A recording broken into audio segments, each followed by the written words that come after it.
కృష్ణా జిల్లా గుడివాడలో చంద్రబాబు బర్త్డే వేడుకలు నిర్వహించారు. టీడీపీ అభ్యర్థి వెనిగండ్ల రాము ఆధ్వర్యంలో భారీ సైకిల్ ర్యాలీని చేపట్టారు.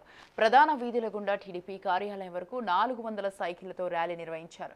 కుటుంబ సమేతంగా సైకిల్ ర్యాలీలో పాల్గొని పార్టీ శ్రేణులను వెనిగండ్ల రాము ఉత్సాహపరిచారు.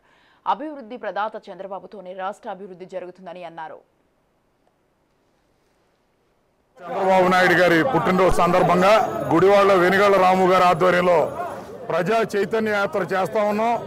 ఈరోజు ఏదైతే వైఎస్ఆర్ కాంగ్రెస్ ప్రభుత్వం అధికారంలోకి వచ్చి 5 ఏళ్ళైందో ప్రతి హామీని తొంగలో దొక్కారు.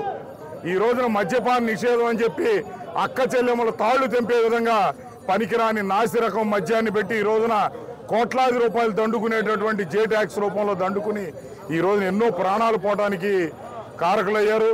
అట్లాగే చదువుకున్న పిల్లలకి ఉద్యోగాలు లేవు. ఈ రోజున మెగా డిఎస్సి అన్నారు, డిఎస్సి లేదు. ప్రతి హామీని తొంగలో దొక్కారు.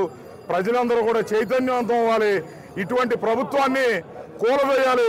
తప్పనిసరిగా అభివృద్ధి పదంలో ఈ ఆంధ్ర రాష్ట్రాన్ని తీసుకెళ్లేటటువంటి దార్శనికుడు చంద్రబాబు గారి నాయకత్వంలో చంద్రబాబు నాయుడు గారిని మరలా ముఖ్యమంత్రిని చేసుకోవాలనేటువంటి సంకల్పంతో ప్రజలను చైతన్యవంతం చేయడానికి ఈరోజు చైతన్య యాత్ర, సైకిల్ యాత్ర చేస్తా ఉన్నాం.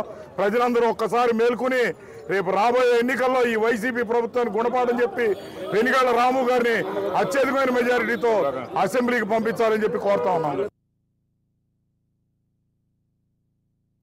14 సంవత్సరాలు ముఖ్యమంత్రి చేసిన వ్యక్తి 72 ఏళ్లు పూర్తి చేసుకుని ఇవాళ 73 ఏళ్ళలో ప్రవేశం స్టార్ట్ అయింది. ఆయన ప్రజల కోసం ఎంత వయసు అయినా సరే ఈరోజు రాష్ట్ర అభివృద్ధి కోసం, రాష్ట్ర సంక్షేమం కోసం కష్టపడుతున్న వ్యక్తి. సంపాదన సృష్టించగలడు. సంపాదన కూడా సంక్షేమం కోసం ఖర్చు పెట్టే ఏకైక వ్యక్తి నారా చంద్రబాబు నాయుడు గారు.